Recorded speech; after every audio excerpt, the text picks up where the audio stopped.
Есеп 429.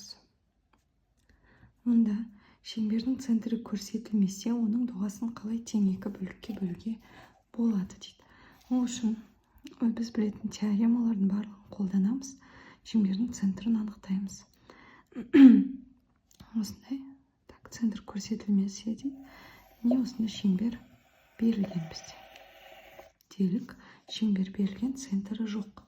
Ол үшін центрін табу үшін біз шеңбердің ішіне кез келген үшбұрыш саламыз.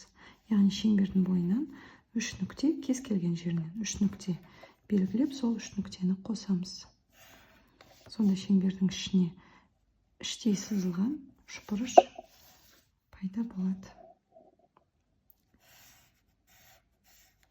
Яғни үшбұрышқа сырттай сызылған шеңбердің центрі, сол центрді табу керек. Үшбұрышқа сырттай сызылған шеңбердің центрі осы үшбұрыштың орта перпендикулярдың қиылысу нүктесі. Енді біз жаңағы орта перпендикуляр сызғыштың ортасында анықтай алмаймыз деген сөз, өлшеуге болмайды, теоремаларды қолдану керек. Мына кесіннің ортасын табу үшін біз жаңағы циркульдің көмегімен циркульдің бір ұшын бір төбесіне қойып, үшбұрыштың екінші ұшын мына төбесіне жақындау етіп, радиусты таңдап аламыз. Міне осындай өлшеммен радиус таңдап алып, шеңбер саламыз. Шамамен өлшеп нақтығып салуға болады. Осындай шеңбер саламыз, бір шеңбер. Радиусы дәл осы радиусқа тең, мына төбесінен шеңбер саламыз. Радиусы дәл осы радиусқа тең, яғни мына аралықта болады шамамен. Осыдан тағы бір шеңбер саламыз. Енді осы шеңберлердің қиылысу нүктесі, міне мына қиылысу нүктесі, бұл орта перпендикулярдың геометриялық, жаңағы орта перпендикуляр өтетін нүкте болып табылады, мына екі нүкте. Себебі бізде осындай ереже бар. Екі нүктеден, яғни мына екі нүктеден бірдей ара қашықтықта жатқан нүктелердің жиыны орта перпендикуляр болып табылады. Неге ол екеуі бірдей ара қашықтықта жатыр? Өйткені мына нүктеден шеңбер бойындағы нүктеге дейінгі ара қашықтық ол радиусты береді. Мына центр, екінші шеңбердің центрі шеңбер бойындағы нүктеге дейінгі ол да радиусты береді. Біз мына салған жаңағы екі шеңбердің радиусын бірдей етіп алғанбыз, сондықтан мына екі ара қашықтық бірдей. Сонда екі нүктеден бірдей ара қашықтықта жатқан нүктелер жиыны мына нүктеде дәл солай, бірдей ара қашықтықта жатыр. Осы екі нүкте орта перпендикуляр болып табылады. Екеуін қосатын болсақ, біз орта перпендикулярды алады екенбіз. Созып, осылай түзу қылып салуға болады. Осының бойындағы кез келген нүкте мына екі нүктеден бірдей ара қашықтықта жатады екен. Біз геометриялық орта перпендикулярды таптық. Енді дәл солай мына нүктеден біз міне мына шеңберді жүргізген болатынбыз, радиусы міне мына қашықтыққа тең. Енді мына үшінші төбесінен де дәл сондай радиусты таңдап алып, біздің циркуліміздің ашасы, яғни екі циркульдің екі басы бірдей ара қашықтықты таңдап ашылып тұрады. Сол ашылған күйі мынаны өлшеп аламыз да, тура сол өлшеммен мына центрге қойып тұрып, екінші шеңберді қиылыстырып саламыз.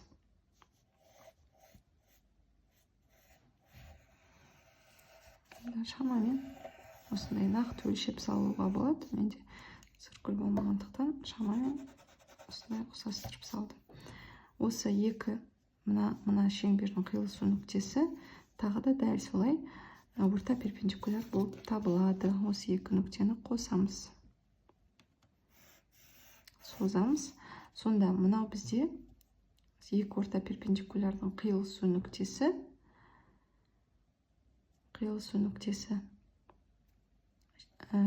берілген бағанағы бастапқы шеңбердің центрі болып табылады екен. Шеңбердің центрі, үшбұрышқа сырттай сызылған шеңбердің центрі ол үшбұрыштың орта перпендикулярларының қиылысу нүктесі. Біз бастапқы шеңбердің центрін тауып алдық. Енді сол центр арқылы өтетін диаметр сызамыз, диаметр. Яғни шеңбердің екі шеткі нүктесін қосамыз, бұл центр арқылы өту керек. Шеңберді екі тең доғаға бөліп алдық. 4/30 есеп. Мұнда А, В, С нүктелері бір түзудің бойында. Ал О бұл түзуден тысқары жатыр. Табандары А, В және В, С болатын А, О, В және В, О, С үшбұрыштары тең бүйірлі болуы мүмкін бе? Жауапты түсіндіріңдер дейді.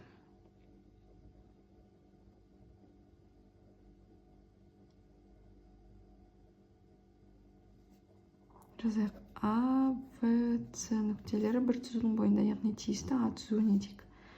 Ал О бұл түзуден тысқары, яғни О нүктесі тиісті емес А түзуіне. Табандары А, В және В, С болатын А, О, В, В, О, С үшбұрыштары. Үшбұрыш А, О, В, мұндағы А, В табаны. Және үшбұрыш Б, О, С, мұндағы В, С табаны.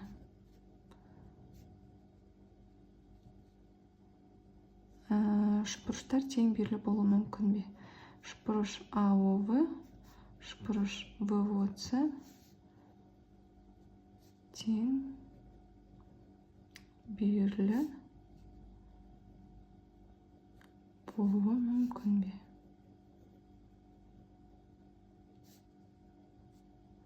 Осы сұраққа жауап беруіміз қажет. Алдымен сызбасын сызып көрейік. Бізде А, В табаны болатын А, О, В үшбұрыш. Мынадай бір түзу берілген. Сол түзудің бойында кез келген арақашықтықта, арақашықтығы жайлы айтылмаған А, В, С осылай белгілейік. Әр түрлі арақашықтықпен белгілей берсек болады. А, В, С нүктелер берілген. Енді О нүктесі тысқары жатыр, яғни кез келген жерден О нүктесі міне тыс жатыр. Түзуге тиісті емес, мына түзуі. Енді осында А, В табаны болатын А, О, В үшбұрышы салайық.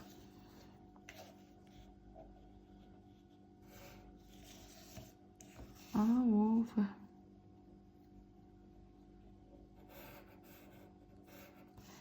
Енді Б, С табаны болатын Б, О, С.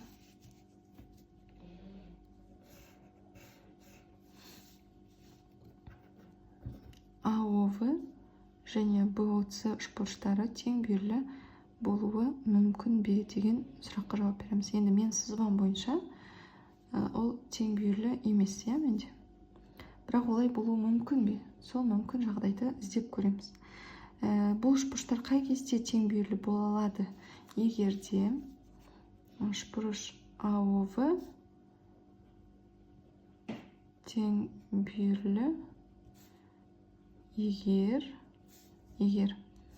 мынау табаны дедік, А, О тең О, В-ға болса, яғни мына екі қабырғасы тең болса, ол тең бүйірлі болады. Енді тең бүйірлі болу үшін О нүктесі А және В нүктелерінен бірдей арақашықтықта жату қажет. Бірдей арақашықтықта жату қажет.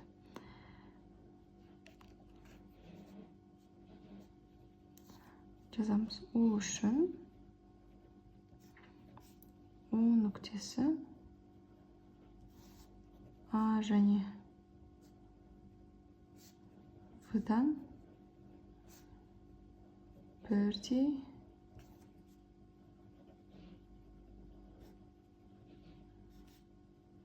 арақашықтықта жатуы керек. О нүктесі бірдей арақашықтықта жату керек. Ол мүмкін мына аралықта. Егер О нүктеміз мына жерде тұратын болса, сонда міне А, О, В тең бүйірлі болды. Енді В, О, С тең бүйірлі, екеуі қатар тең бүйірлі болуы мүмкін бе деген. Енді В, О, С үшбұрыш В, О, С тең бүйірлі егер В, О тең О, С болса, В, О, С-ға тең болса ғана тең бүйірлі болады. Енді бізде жаңағы бұлардың барлық бір түзуде жатқандықтан, нүктелер, үш нүкте бір түзудің бойында жатқандықтан, олар жаңағы О нүктесі тысқары жатқан О нүктесімен жаңағы О нүктесі А және В нүктелерден бірдей арақашықтықта жатыр десек, ондай болатын болса, жаңағы пайда болған АВО бұрышы сүйір, ал мына жақтағы бұрыш ЦВО доғал болады. Яғни О нүктесі С нүктесінен алшақ кетеді. Яғни В нүктесінен болса деке, болса, егерде О нүктесі А және В нүктелерінің бірдей арақашықтықта жатса, ол С нүктесінен бірдей арақашықтықта жата алмайды. Оны бірдей арақашықтықта жатуы мүмкін емес, С нүктесінен алшақ жатады. Ал егерде О нүктесін жаңағы В және С нүктелерінің бірдей арақашықтықта жататын болса, онда ше ол А нүктесінен алшақ болады.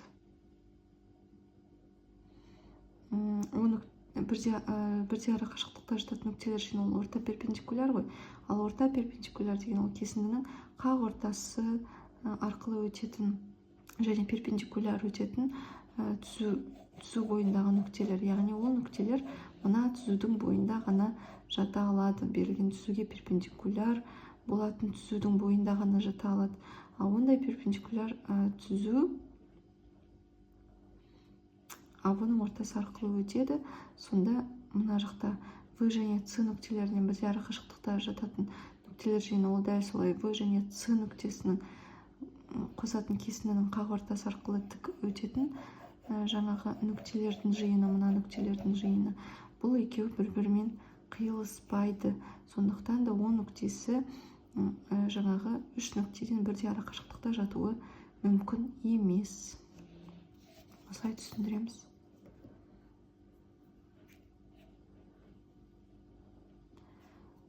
Сонда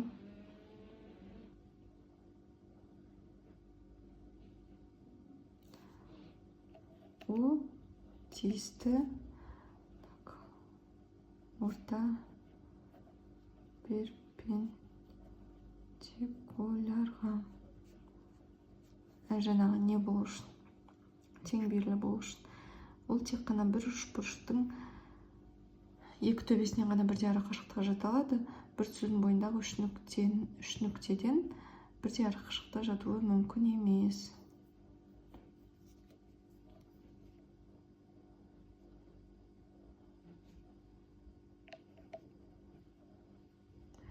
О нүктесі үш нүктеден бірдей қашықтықта жатуы мүмкін емес.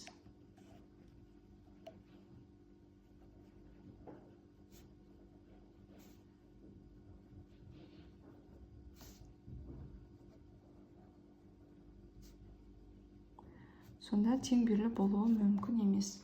Бір үшбұрыш теңберлі болса, екінші үшбұрыш теңберлі бола алмайды. Енді екіншісінде бізде шеңбермен түзу екіден көп нүктеде қиылысуы мүмкін бе дейді. Әрине мүмкін емес. Себебі шеңбер берілгенде түзу осы шеңберді қиып өтеді. Қиылысу нүктелері тек қана екеу болады әрқашанда. Себебі шеңбермен түзудің үш одан көп жаңа ортақ нүктесі болуы мүмкін емес. Шеңбермен түзудің бір ортақ нүктесі болуы мүмкін, екі ортақ нүктесі болуы мүмкін, және мүлде болмауы мүмкін. Сонда мүмкін емес дейміз. Анықтама бойынша шеңбермен түзудің бір, екі және мүлде болмауы мүмкін ортақ нүктесі. Ең көп дегенде екі ғана ортақ нүктесі болады. Есеп 4-31. Онда А нүктесінен бір шеңберге АВ АС жанамалары жүргізілген. Яғни бізде шеңбер берілген.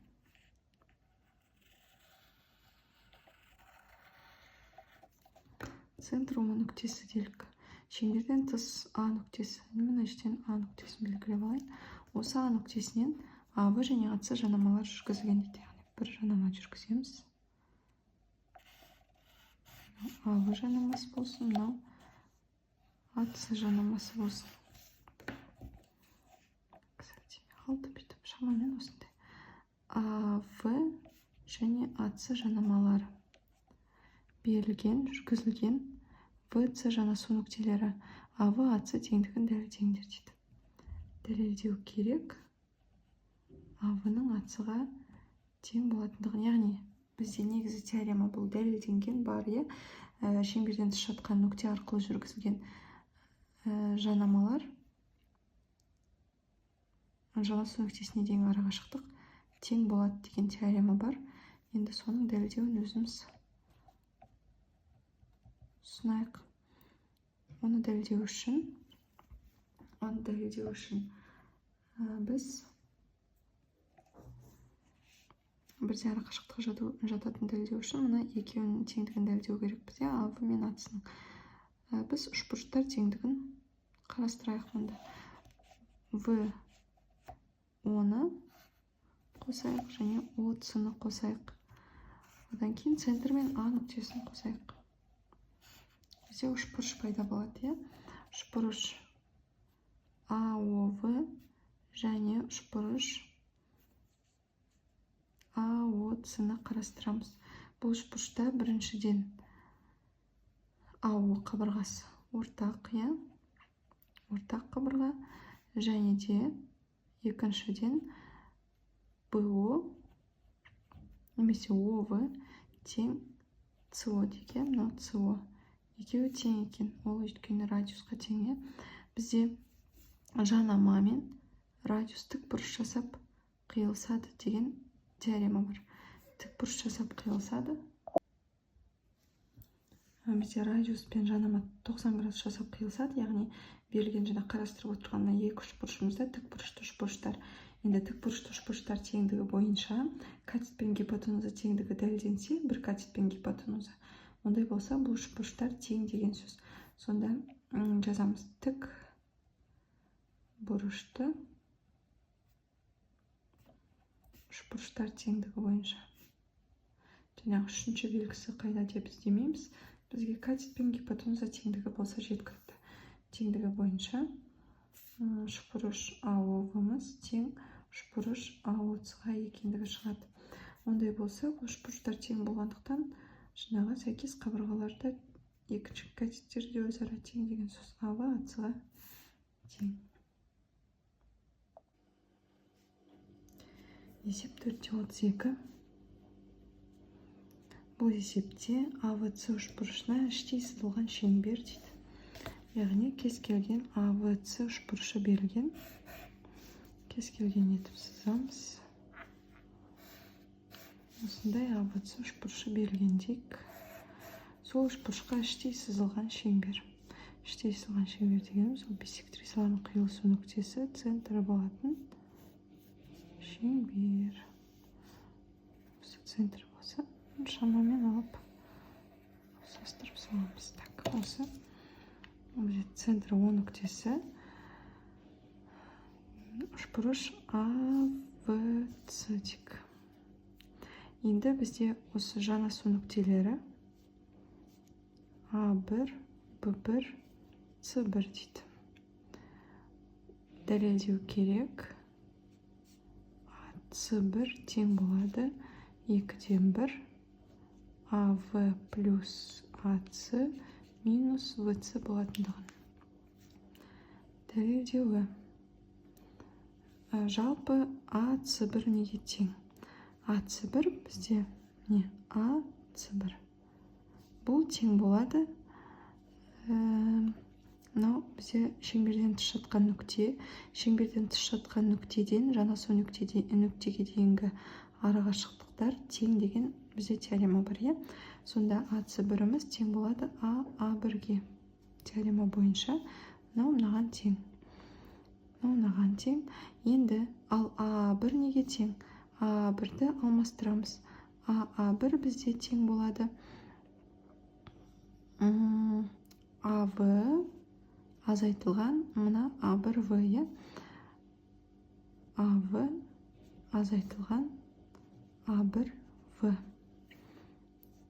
Мына А1 табу үшін АВ-дан мына бөлікті азайтамыз. Сол кезде мынаның өлшемі шығады.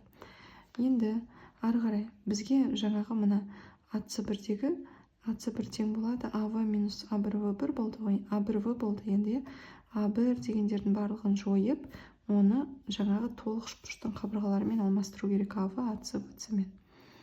Енді А1В1-дің орнына не жазуға болады? АВ азайтылған А1В, яғни мына бөлік, ол Б1-ге тең. Сонда А1В-ның орнына Б1 деп алмастыруға болады. Енді ары қарай тең болады.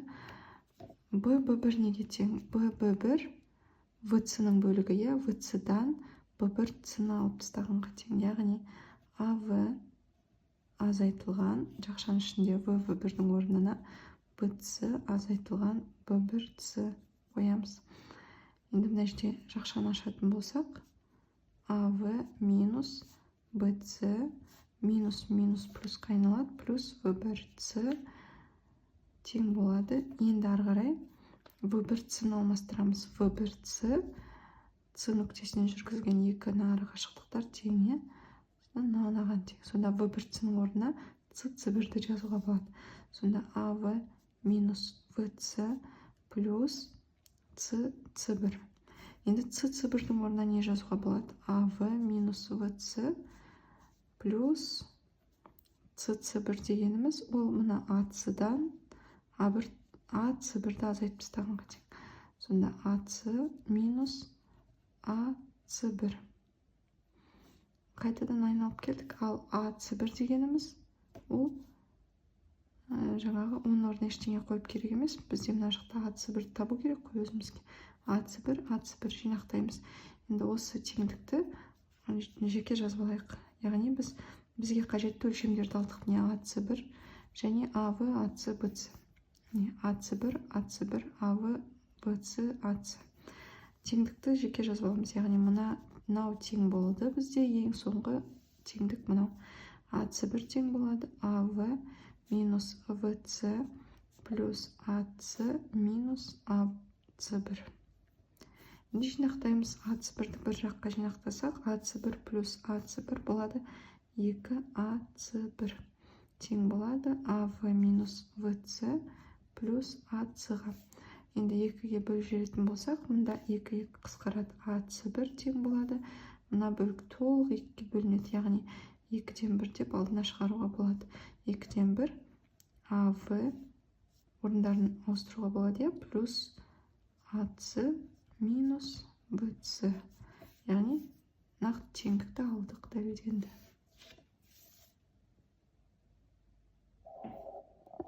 Соңғы теңдік.